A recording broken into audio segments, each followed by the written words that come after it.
Now, the true genius behind SHA is how we've changed the setup from curative to preventative. That's why you are seeing CHPs. Many people will tell you that most of our ailments, most of them, are sorted on number one. Nani alikuwa hapa juzi? IshowSpeed. Amesemaje kwa mtandao? Which is the country he would go back to Kenya. Why? How much in terms of dollar value do we lose when there's stagnation of movement, traffic movement?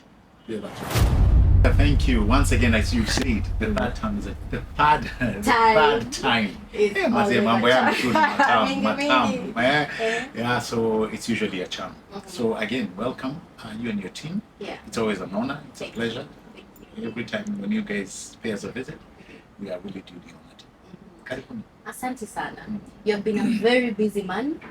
We are all busy. Yeah. This show is very busy. Yes. So what have you been up to for the few weeks that you have not talked? What have you been up to?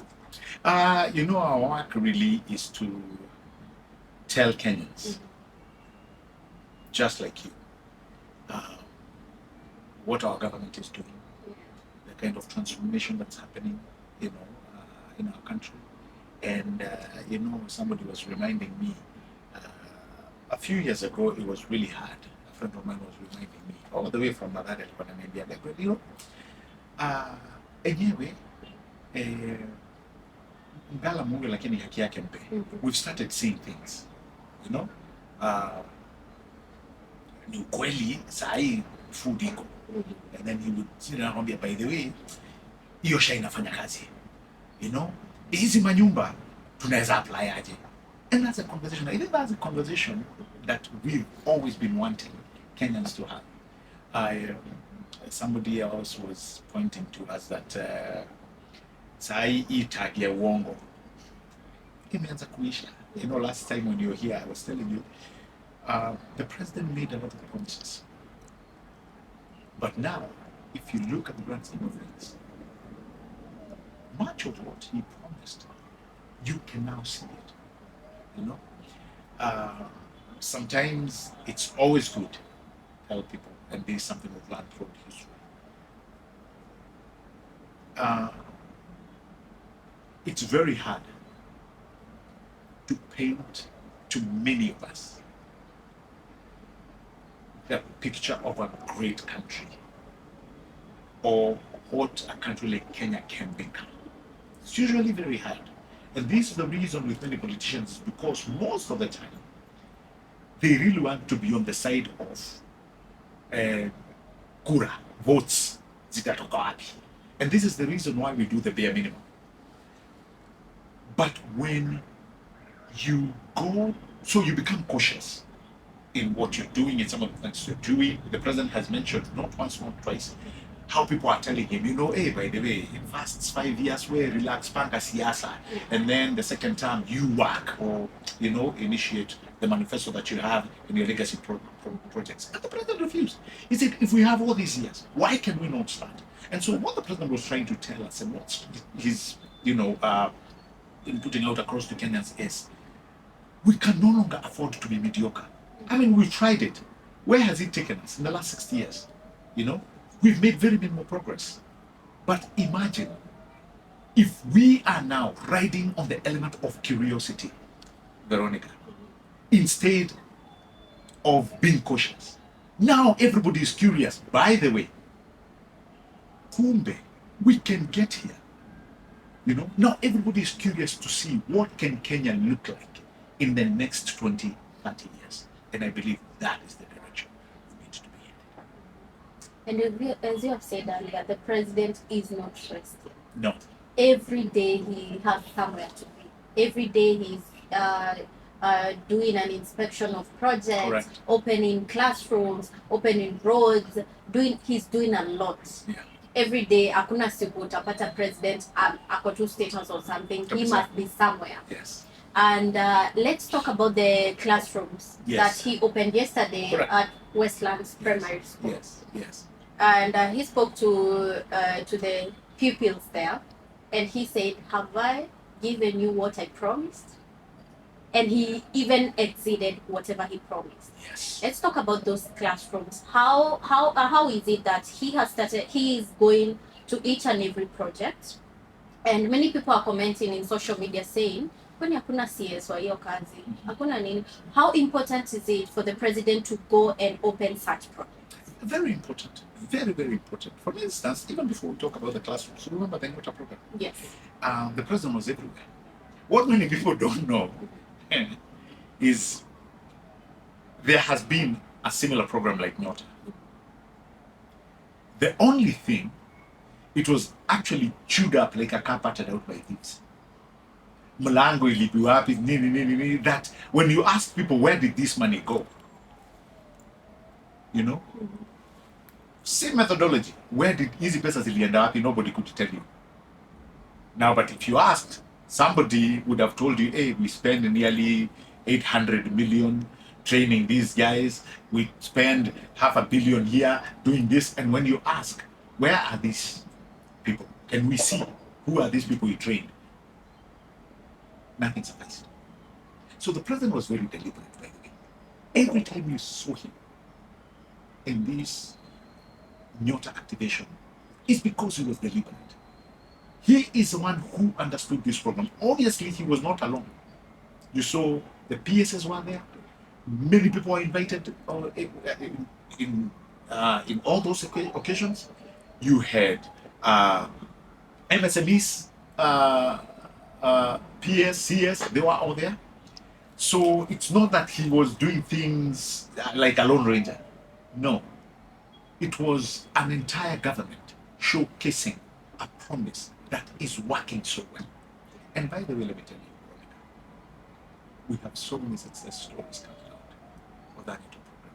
Our prayer is continuing to say, let that program and those people who received the money, let them continue putting that money into proper use. And I can guarantee you success will come to the classrooms. And I think it's a good thing that you mentioned classrooms and CBC. So when President came in, obviously, you know, we just onboarded the CBC from the previous arrangement, which was 844. And so when Kibaki left, it's good that I give you some historic relevance. When Kibaki left, it was watoto wote waende shule. So we were really focusing on shule and msingi. And true, everybody went back to school. You remember there was this old mzee, he's late now. He used to be called Maruge. Yeah, Maruge. He was very old when he went back to school. Yeah. And in fact, there's a movie. There's a Hollywood production about him. If you've not watched it, yeah, go look for him. It's called, I don't know, there's something greater. The first, it's actually a very good movie. It was a Hollywood production, very good. So many people went back to school. It was free. When President Uhuru came, it became 100% transition. All these children who've gone to primary school must transition, all of them, to secondary school, Kizungumkuti. So ukiangalia mali president aliingililia, alipatiwa jiko inawaka red hot. Because out of all that, and it's good that they started those programs, there was a very integral part of our learning that was left out. Number one, we had a very serious deficiency of teachers and that of classrooms. Sisi tunasema watoto waende shule, watoto waende shule, watoto waende shule, watoto waende shule. But that issue of teachers was not taken care of. So when the president came in again, credible deliberate actions was, we must, as a matter of supreme urgency, hire more teachers. 75,000 teachers have been hired since we came in, and January alone, we've onboarded another 25,000. So you have 100,000 teachers hired to cut that deficiency. As we move along, we may need more. What about the classrooms? So far, we've done nearly 20,000 plus going. We need more classrooms. So, Veronica, actually, as we sit here, we are late in developing that particular sector. So we are playing catch up. In an ideal world, they would have gone hand to hand, right? But for one reason or the other, they weren't. So we are playing catch. But guess what? The president has been able to do as he promised. So at least we are comfortable saying that we are actually headed in the right direction as far as CBC is concerned. And here I'm talking about bringing on onboarding teachers, which is the number that the president talked about. We already can see that. Hakuna mtu anaweza toka kwa mtaani huko kwa streets arushia, oh, ulisema utafanya na hukufanya. It's already done. And that's it. Classrooms ndio zinaendelea kujenga. We must get at par with that efficiency. Failure to which bado tunaendelea kupata issues. And this is something the president knows very well. So I am glad when you see the president going to schools and saying, I promised, I have delivered. Remember, every time he keeps insisting, and I'm agreeing with him 110%. Not just because of he's my boss, but I can see what he promised on his manifesto vis-a-vis what he's able to accomplish. They marry. Right? So when he comes out and says the bottom-up economic transformation agenda is not a trip, it's a journey that's very purposeful, that is supposed to get us somewhere. You know, that somewhere being what we've now come to dub as Singapore. It makes more sense because it shows that we are not erring on the side of caution. We are now going to curiosity, and everybody now wants to know what or how will Kenya look like in the next 30 years. Talking about teachers, and let me also include the security personnel, Yes. that is the police. I understand that they are going to be registered to SHA. Onboarded to SHA, yes. Onboarded to SHA. Yeah. What is that all about? I think your question emanates from what we saw a former cabinet secretary Tilya Yes. go out and say. And really, if I may not use harsh words, but really what he said was, I don't know what to call it, hogwash, but it was actually, that's what it was. The president has been very clear. And he did actually answer him back that we are fixing the mess they left. I'll give you an example. By onboarding the teachers, all of them, and our security agencies, the police and the prisons, onto SHA, first of all, it's because it's the promise of onboarding these big groups to our universal health program. So it's in line with this manifesto. It's not something that we woke up and decided this is what needs to be. No, it's something that has been thought about strategically and seriously. So the president comes and says, you know, what was there before? We were spending nearly 12 billion shillings every year on their government, which really was providing very minimal services, if you will. And many have attested to this fact. You would find cases where, if you looked at really what counts when it comes to insurance and healthcare, is the network. How many facilities can you access? And by the way, that group would access about 900. Zikienda sana hata ziko zinafika 1,000. With them onboarding, they have access to more than 10,000. I repeat again, 10,000 facilities. And here I'm talking about public, private, and faith-based. It can never get any better. So for somebody like that former guy to come and try to lecture us that they had a better arrangement really, it's you don't even know what to say. Yeah? But that just tells you that it does not matter sometimes what you do. You have people who will, their vision will always be bloated because they cannot understand how you are able to achieve a grand idea. Sometimes with an environment that nobody thought you'd come out with. But today, look, those groups that I've told you are going to have a better, way much better, arrangement than what they had before. Their spouses and children will be covered up to including, because I was looking on some of those benefits. If it's a condition that cannot be treated, they have overseas, they can get overseas treatment. So that has goes on to tell you that everything that we are doing, primarily on those hot and ideal agendas, it is very well thought of. Very well thought of. Very, very well thought of. And still on SHA, people are still saying that SHA is not working. What is the government doing to make sure that the people believe in SHA and register? People believe in SHA. First of all,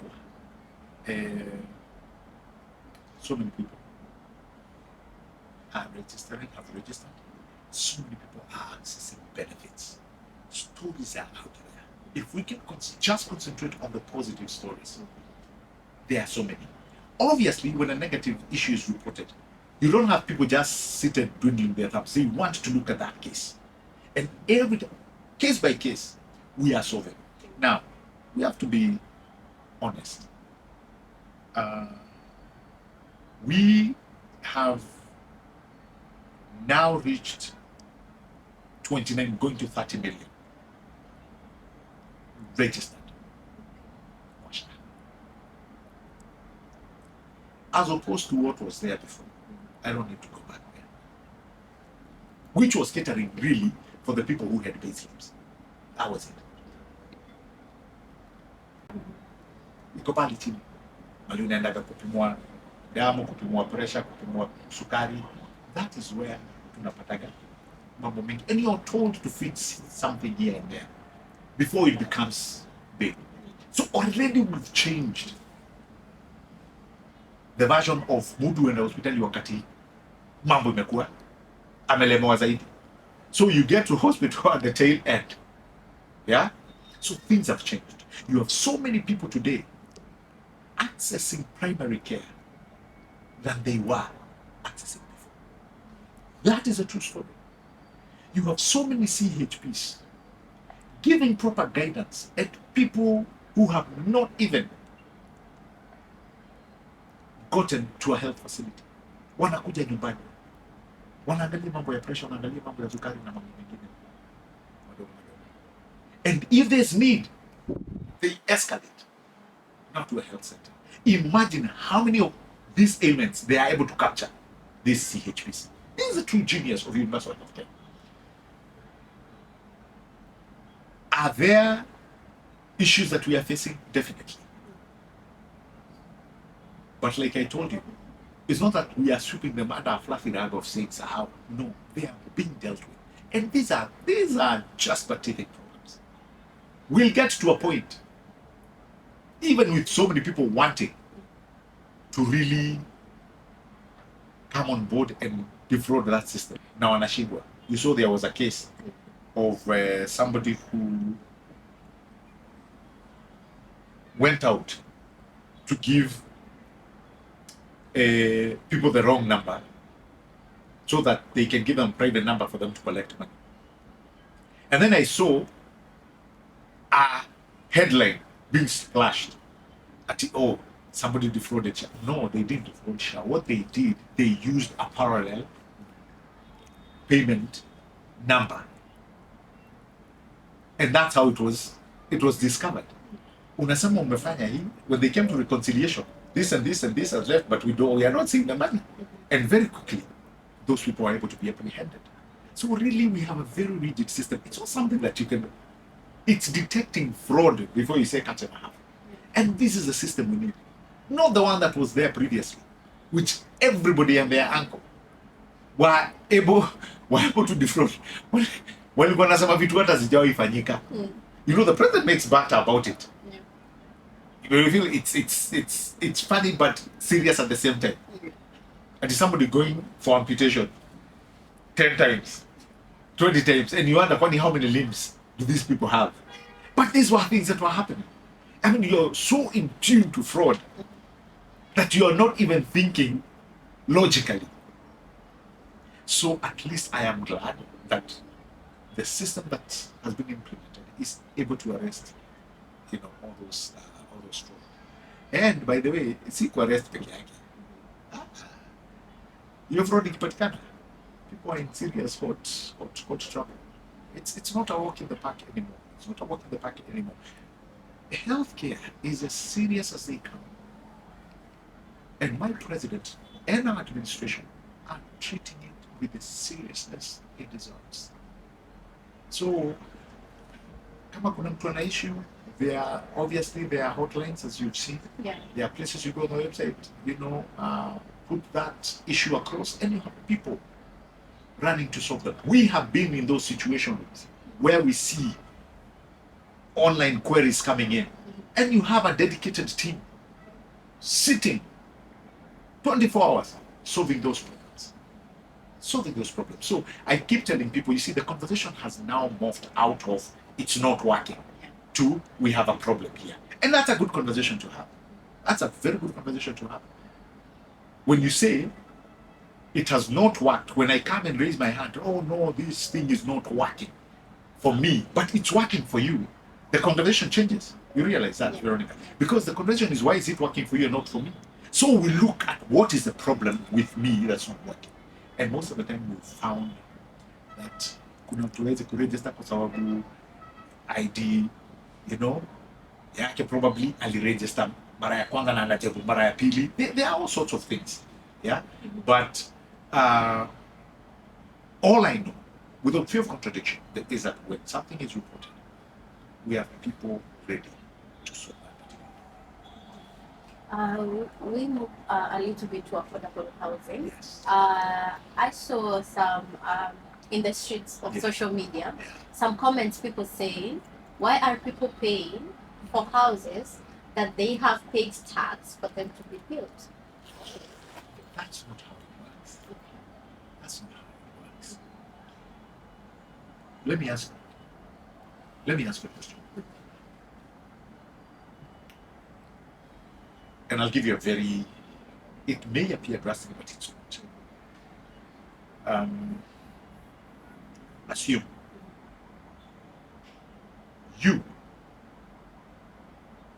when, let's say, we want to assist an entity, like we have seen, and I can give you an example because it's factual. When we use taxpayers' money to assist a sector or a company like Kenyans, every person who pays taxes, the fund is used for that particular purpose, right? Yeah. We say, hey, to say, but how many people will never step foot or will never set foot inside that plane? But they pay to assist it. You get? Yes. So the issue is not me, what I contribute. Yeah? You have to look at it on a very high domino effect. Today, if I want a house, my contributions are there. I will get it. Yeah? I will. And that's why everybody is encouraged. Get a house. You have people who are putting in money as an investment also.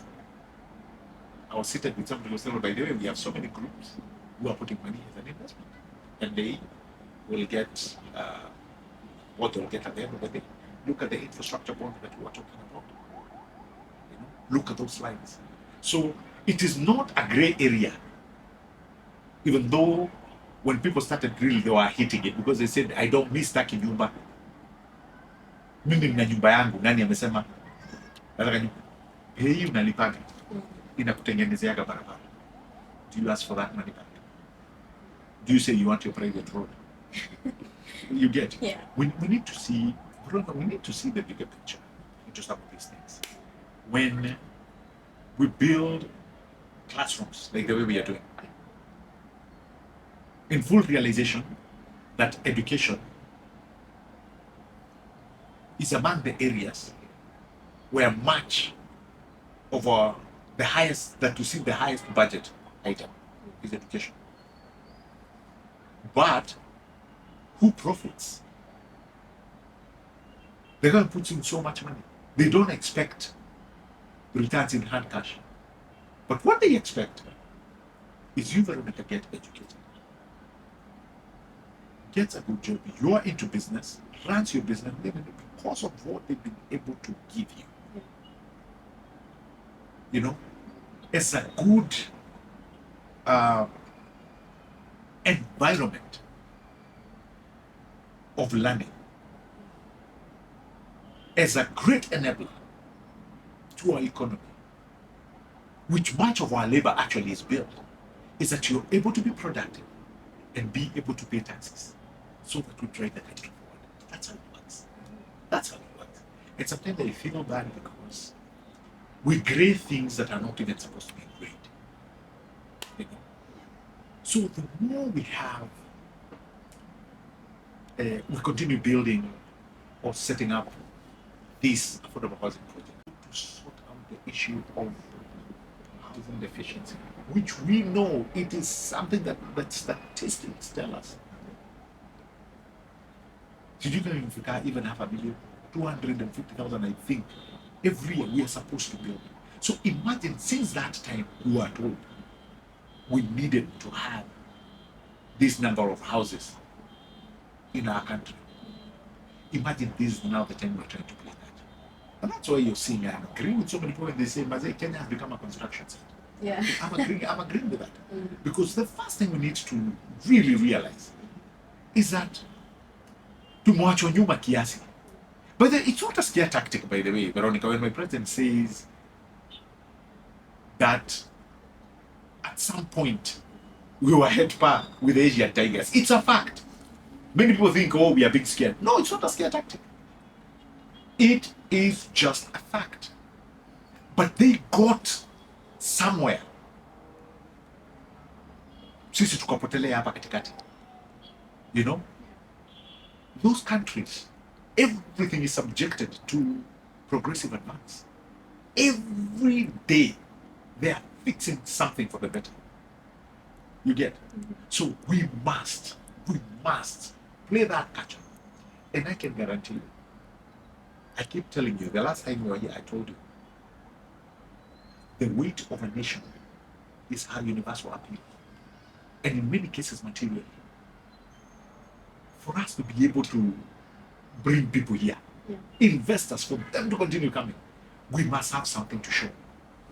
Our infrastructure must be number one, must be up to par. That airport must mean something. And that's why, you see, it has become also something that we have now to put our minds to. Not to say, the way the president said, we must. It has now become an action item. We must build a new airport. It's a gateway to our country. Mazi unaingia huko, unakutana na maescalator zifanyi job. Saa zingine, hata saa zingine jamaa mmoja alikuwa na make fun ati hawezi stuka hata akiona mbuzi kitoka na huko ndani. They make fun of us. Atu kwa escalator wakuta mbuzi na kula tu majani hapo nje, you know? So these are some of the things that we must do. And the reason why sometimes I feel, so I say we have to look for all ways we can to look for. It is because in the long and short of things, we've been left behind. You know? And it's a good thing. You've been asking me what was I doing the other 3 days ago. 3 days ago, and we were talking about somebody was telling us, mazee story ya unaenda mahali mazee unasimamishwa. A friend of ours had come from Europe to the Middle East. So hii story ya kusimamishwa unawekwa kando nini. And not even me. One of them said, you know, hii dream unaweza usema ya kwenda Singapore tukakuwa first world country, unajua hizo vitu zinaisha. Many people have never thought about that. Yeah. You know, you get respect from all quarters because they're like, hey boss, country yetu imeendelea kushinda hii yenu bwana, mbona vitu tunaweza kuja hapa na kutafuta, unaona kitu kama hako. Yeah. I mean, look at the first worlds, look at how they carry themselves. That's why I told you the weight of a nation is a universal appeal. Vile watu wanawaangalia nasema mazi, ushaenda US, mazi hiyo place, ushaenda Singapore, jamaa ukuja akiwekelea passport hapo mnatii ni passport. The guy has not spoken, has not said anything, amewekelea tu passport hapo kwa desk, anawanyamazisha ni wote. Why? Because of what they represent, extended citizenship. Nasema watu si watu wa kuchezea. Hii country yao ni noma. Imagine if Kenya was like that, or becomes like that, which it will. And by the way, I believe it wholeheartedly, just like my president. In our lifetime, kitu inaweza fanyika. Inaweza fanyika. And how long would it take for Kenya to be a first world country? You see, I know people have given a number. Yeah. I know many people would tell you between 20 to 30 years. Very doable. Very doable. Mm-hmm. You know, the other day, I don't know whether it's you, I gave an example of what I saw come up. I remember my first time to visit this great nation you call UAE. Yeah. First time I went to Dubai was in 2002. Yeah. Nilikuwa napitia. 2002. The Dubai of today has changed in front of our eyes to become what zile apartments kama zinauzwa duniani. It has become a financial hub. Not only that, today wakiwaambia just 30 years removed walikuwa na ndege 3, Emirates and 3 planes. Today they command one of the highest number of fleets in the world. In the world. Unaona? Yeah. How did they achieve that? Discipline and foresight. You want to give it to them. Discipline and foresight. And kumbuka, guys, we must be serious. Even in our savings, we must be serious. And you have countries now that are coming to be part of our IPOs and to even buy strategic investments. Na savings out. Wajakopa mtu. And they are our neighbors. Yet the president goes back and tells us, all of us, guys, do you know our NSSF savings? Ile chapatara tulikuwa tumesave kutoka independence was only 320 billion since independence. But in 3 years, we've doubled that to 640. In 3 years. So paka unajiuliza, wait a minute.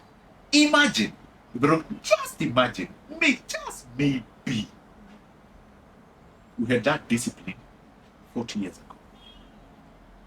That discipline, your savings. Do you know what we would be doing? We would be lending money to our neighbors. Vile sio ndio tena tunachukua do. Sisi tungekuwa tunalenda watu pesa, tunataka pesa ngapi? Wanakuja kwetu. Tuna dictate interest. That is how we build this nation to become the Singapore world. By the way, it is so good. We are already doing it. We are already. See ati ndio kwambia juzi unaenda kwa playground. Mtu yamaliza kucheza ball. Alikuwa na kamukuru. Anabeba ball yake, anaingia bali anafinya lift. Tulikuwa na wewe. Kajamaa kanaenda 11th floor. Wewe niambie ukiuliza huyo mtu akompea hizo dunia mbili. Think of the kind of story that kid will tell 10 years from now. Think of it. Anakuambia manze kule tulikuwa tunaishi. Sewage ilikuwa imepita hapo nje. Bole yangu ilikuwa inaingia kwa hiyo ni sewage inaifuata kilomita 2. That's the kind of result. But now, anakwambia mimi naweza kaa hata mwezi mmoja sijatoka nje hii compound because everything is here. Shule iko hapo, usiku hapo, la shopping ni hapo. Noma ikitokea Karau yuko hapo. Can you imagine? Can you imagine? That's just one of the model housing projects we've done. Now imagine we replicate that countrywide. Majamaa wanatoka huko nje. Wanakuja nasema mazee hii nchi. Ai, hamsa. Unakuta before you say cut and a half. Passport yenu vile imeritiwa sijui, yetu imeritiwa sijui, imeritiwa sijui and something. Number 7. Number 3, number 4. Your passport ikitaka na mali become visa free. Yeah, just imagine. It is not something we are not in the confines of a probability. At when it no. We're in the confines of a reality. The possibility of it. We can do it. It's already being done. It's already being done. Wale watoto kuenjoy hizi fruits. Wanakosa by the way. Unajua ati mzae unipigia story ananiambia ati kwenda Majua alikuwa anahitaji visa. Na saa hii ahitaji yo announce arrival. Why? Because the weight of a nation has appealed to many other nations that this nation is a first world country. Atunaenda usibilati watu walikuwa wanasema kwa boy. You don't need that. Yeah. You don't need that. We are efficient in everything. Food, US doing. Our education, my job, my industry. So everything you're seeing going on in Kenya has been done so through a very elevated purpose. Na nimekwambia, hatuko kwa stories of probability. No, we are no longer operating on probabilities. We are operating on a serious fact of realization that hii kitu si inaweza itafanyika.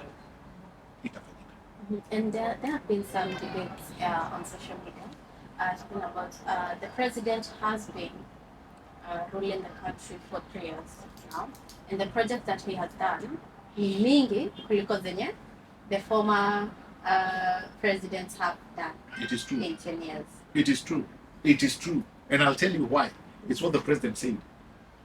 Yeah? Our politics has been, it's been backwards in a way. And the president has talked about it not once or twice. We have this thing of saying, wait, once you've been elected, you know your first term, solve politics so that your second, you have a clear sail through. Just engage people, wacha tu watu wakupende, endeleeni kusafa, mediocrity, here and here, weka band-aid hapa, toa hapa, huyu amesemaje, mlete huku, hawa wanataka nini? Play around. Then, you only have 5 years, ukichaguliwa tena, to work. So the president has been asking, what if we can achieve all this we are dreaming of in this particular period of time? Why should we wait? Why should we wait? And that's why he has taken many Kenyans on this journey of changing this country, because it's doable. So tuendelee kungoja. In other words, what you would be telling me is we continue waiting so that you're elected to, then where is the impact? Do you know there's something I tell people, a line I like telling, and it's what my president has taught me. It's not how long you serve, You get? It's how well and credible you sound. In other words, our term in office must have another superior element than just longevity. You get? Yeah. It must be the credibility of things and the impact thereof. And this is the reason why sijui kama wewe uenda church. Unajua kuna jamaa kwa Bible. Hii niambie kwanza wale watu wanatusikiza. Kuna jamaa kwa Bible yeye ndo ametusela. Huyo jamaa live long. Bible tuambia huyo jamaa tu alive. Lakini kukatokea jamaa mmoja tu kwa hizo madusty streets za Jerusalem. Akaanza ministry yake akiwa mwaka 30 for 3 years. Yeah. Today the man is still headlining in our churches. Yeah. Ume notice? Yes. It's impact. Impact. What will you do? What? Hii story, and that's what I'm going to say. Siasa yetu ilikuwa baya. So the president is not afraid of that issue at panga sijui nini ndivyo. No. He said we can achieve these things now. Now. Wewe kama sasa tungekuwa na shaa ungengoja for another 5 years, ungengoja 5 years. Ule mtoto leo hii anacheza Mukuru. That person who was living in the slums, now they're in Mukuru with heated water, with piped gas, with all those great amenities. You are telling them to wait for 5 years. So in 5 years waendelee kukaa kwa ile shida tu, kwa ile umaskini walikuwa. Come on. Really? And that's why I told you. We have jumped from the bandwagon of caution. Ati nitakanika cautious panga. No. To the curiosity bandwagon. How will Kenya look like in 30 years? And this is what now we are starting to see. We angalia wale watu sasa wako curious. Enda kwa mtandao uangalie watu. Nani alikuwa hapa juzi? IshowSpeed. Yeah. Amesemaje kwa mtandao? Which is the country he would go back Kenya. Why? Why do you think that has happened? Wacha nikwambie, sisi wachache. Sisi wachache. Let me tell you, this country in the next 20 years. Watu wanaipointia kwa hewa wanasema wazejo, hii nchi, you must go to Kenya. You must go to Nairobi. You must go to Mombasa. You must go to Eldoret, to Kisii, to Kisumu. You must go to the cradle of mankind. Uko Turkana na uko. Go see how these people are farming. Go look at their dairy. Go look at their coffee. Taste their coffee, taste their tea. This. Hapa ndipo, this is the example of kitaka kujua. And then, our story will be told not only by us, by many generations to come.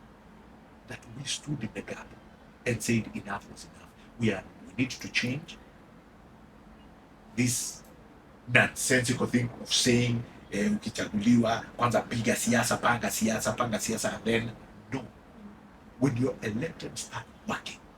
And that's why every time you hear the president say, I will go back to Kenyans with my work. This will be my scorecard. This is what I achieved, this is what I promised. Ndio maana kuna majama wengine watauzia watu nini? Watauzia watu nini? Parade. Hiyo iwakiki. Hewa, hiyo iwakiki. Somebody who today went to a site affordable housing. Na tulikuwa nayo uliona. They had no idea on so many things. Construction. 3 years now. Jamani professional. Anakwambia hii huwezi nifunza, hakuna mtu anaweza nifunza hii kazi tena. I'm able to. Huwa alafu tutoke hapo, gava itoke hapo ipatiwe jamaa diploma ya ile kazi amefanya. Huyo jamaa na experience kushinda wale wa class. Unaona vile tunaenda sina? Hapa tunafika. Bado tukielekea Singapore. Yeah. The president was in JCM on Sunday. Yes. And he said that there is going to be an expressway. Yes. Thika. Yes. And talking also include the Ngong Yes. overpass. Yes. That is still under construction. Yes. On creating impacts. Yes. How important are those roads? Okay. That's a very good question. Not only, first of all, I'm waiting for that expressway. Unajua pana kwa kanda bottleneck kingine hapo kishafika museum hiyo. Inaweza kaa hapo for 2 hours. Unakajua. So obviously something we are dealing with na hiyo inakuwa lost. Hiyo tulikuwa tunaspend kwa barabara. Watu wanafanya kazi. People need to be productive at that time. Mafuta ile tunapoteza quite a lot. So opening these arteries, kuja kwa hii Rironi-Mau summit. Wewe ushaikuwa kwa hiyo barabara? Ukakaa siku 2. Ushaikuwa kwa hiyo barabara? Vizuri na kwangu unashindwa. Na ni zote ukienda Maimangi kwa hivyo mimi nishaikuwa. Ukipitia hii ya juu same thing. Gridlock. Wewe jiulize.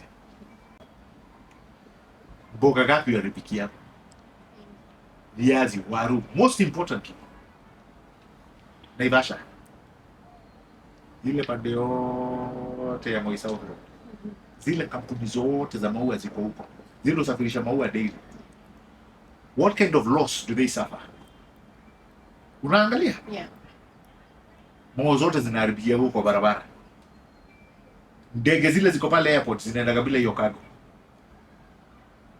The guys who are eating flowers on that side, okay, na probably in the Valentine's, wanaanza kutukasi. Unaona? Watalii. Jamaa umemweka kwa gari ya safaris. Anaangalia tu ma traffic, yani tu anaangalia umemweka analala kwa gari. Traffic isha anasema my time is up. I need to go back there. How much money do we lose when that's the nation? The amount of economic power that this road and other infrastructure will open, it's huge. The amount of money you're not only going to save but make is a lot. I've just given you but a few examples. Jamaa na dairy yake anataka kukimbiza maziwa yake, amekwama, hawezi rudi nyuma, cannot go ahead. Maziwa inaharibikia. Isitoshe, all those people I'm telling you, including those flower farms and all those farms, fish, nini, they have employees who need to be paid. Unaona vile hiyo economy inaenda ikiwa mbaya. So unafika mahali, it's like people are not sure. You know, that when they harvest these things, they will get where they're supposed to get on time. You know? So what kind of impact does it have? Huge and heavy. Huge and heavy. No utaona, just like the expressway. So you think about it. It will open a very busy area. Hizo bottlenecks zote zimaliziki. Movement inakuwa faster. And when movement is efficient, so is the efficiency of goods and services. That's how it goes. So they are all building into that system and network of being efficient. Away from the impacts that our president is making, Yes. now we go to the political scene of the country. But campaigns zimeanza. Campaigns zimeanza officially. It's crazy already right now. A lot is happening. Yes. A lot is happening. The opposition is saying some crazy things. Uongo mingi. Anyway, ni timu tunaita timu ya kubomoa versus timu ya kujenga. So kuna timu mbili ya kubomoa na kujenga. Ya jamaa akisema ni bomoe, nisema unabomoa nini? Nini ulijenga ukuje ubomoe? Watu mkaanza kubomoa nini? Hizo nyumba president amejenga. ndio utakuja kubomoa hizi mabarabara, ndio utakuja kubomoa mastadium hizi tu konazo, ndio utakuja kubomoa. And by the way, remember, I've told you here before, do you know we missed Chan twice? Did you ever know that? No. We missed Chan twice because we did not have ready facilities. When the president came in, he said, Chan itachezwa. Credible, deliberate actions. Chan ilichezwa, ikuchezwa. Exactly. Hii, next. Tuko kwa AFCON. AFCON inachezwa. Tutoke hapo. The wonders that are going to happen in this country will be mind-boggling. So, you have a team, I'm opposition. When you are ukisikia stories out, like my president keeps saying, what is the agenda? Because to me, that's what matters. That's what matters. And to you as well. You just want to wake up and say, hey, today, this is what I'm doing. This is my production level. Ule jamana kitu kwa sababu nataka kuja kuleta haso. Yeah? We have serious problems. And these serious problems cannot be solved by silly and idle talk. They can only be solved by serious thinkers and serious leaders. You know? I had somebody saying that I'll take this way, you, if it was perfect, as you people claim, why was it in serious debt to a tune of 33 billion? Why?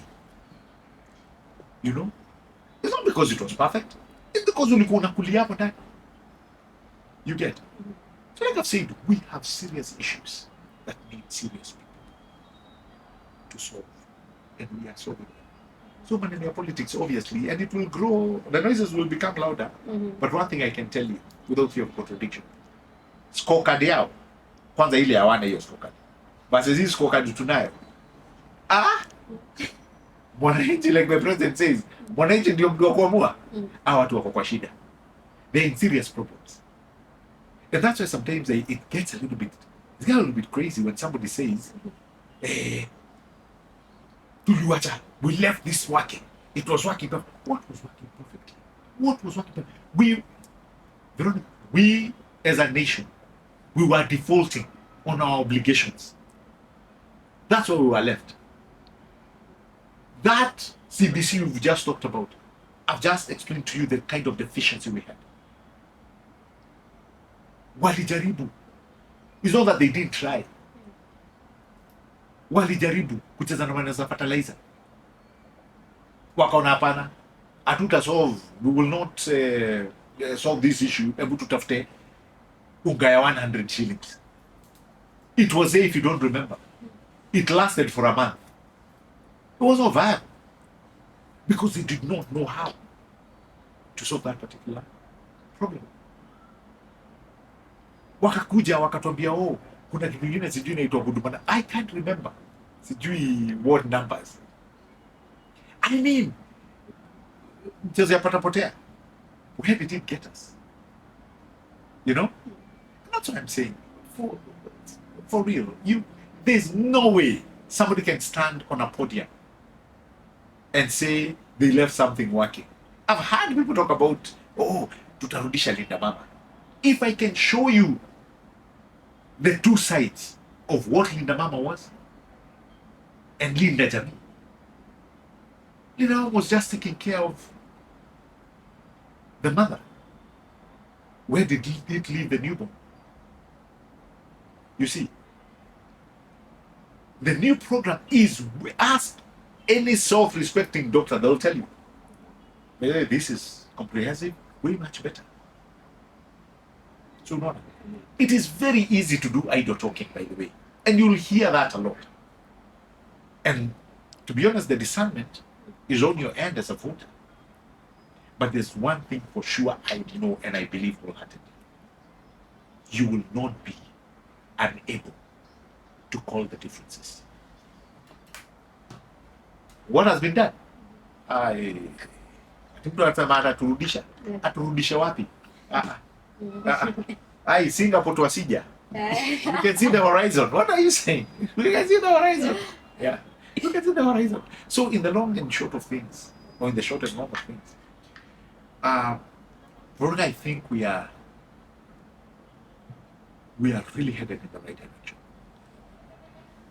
We only need to keep up the discipline. We need to keep this vision alive,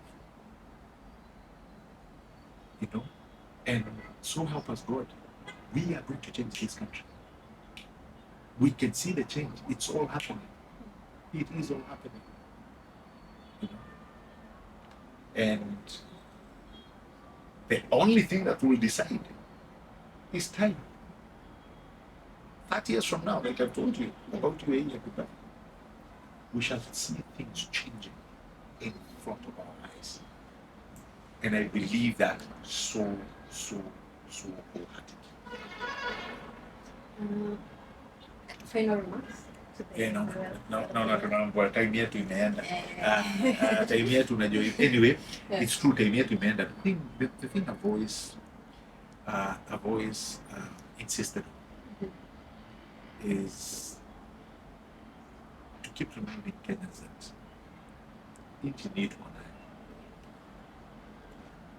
We have all these freedoms guaranteed to us by the Constitution. But also, we must match that freedom with the discipline that is required. And last time when you were here, I told you Singapore did not stumble into success. They disciplined themselves into it. We must bring on board, all of us, that discipline that is required to operate into a first world country. We start by the social responsibility of things. Veronica, si lazima mtu akugongee gari ama akwambie usifanye kitu kwa nini for sure. Jamaa umekula kimandizi huku unatoa tu unafungua dirisha ya green ama dirisha ya moto unatoka. You know? The small things, the small changes that we make are the ones that are inculcated to our culture. That is why ukisikia Singapore watu wakisema it started by you can't chew gum. You huwezi tupa takataka. You can't do this, you can't do this. They look minute, they look small, but guess what? That is what becomes their culture. There are people wanajua vile mtaratara inaenda. Because wewe ukitupa karatasi pale, mwingine atupe. Before you say anything, it's a huge pile of garbage. Unaona? And we need to be the ones who are on that line of defense. You know, as I finish, I remember when I was back in college, we took a trip that really changed me as a person. It was a college trip, went to Japan. And I was really shocked by how these young kids, what they were doing. And that has never left my senses. Kadogo kutoka na gamikono kana shagai kana chukua kana funga maji kana ocha nini. They use the minimum of them. Kama tishu kana katakale kadogo kana jipakuza ama katumia hizo hand dryers. Nothing goes to waste. Hapa mazee jo basi mnafungulia gata maji zinaruka kila mahali. No, I'm going to piga story, uko kwa simu unapigia mtu story, you know. And the reason I'm giving you that example is to show you the element of social responsibility. It does not need to be big. The small changes are the ones that come and get inculcated into our culture. Thank you so much. Thank you so much for your time.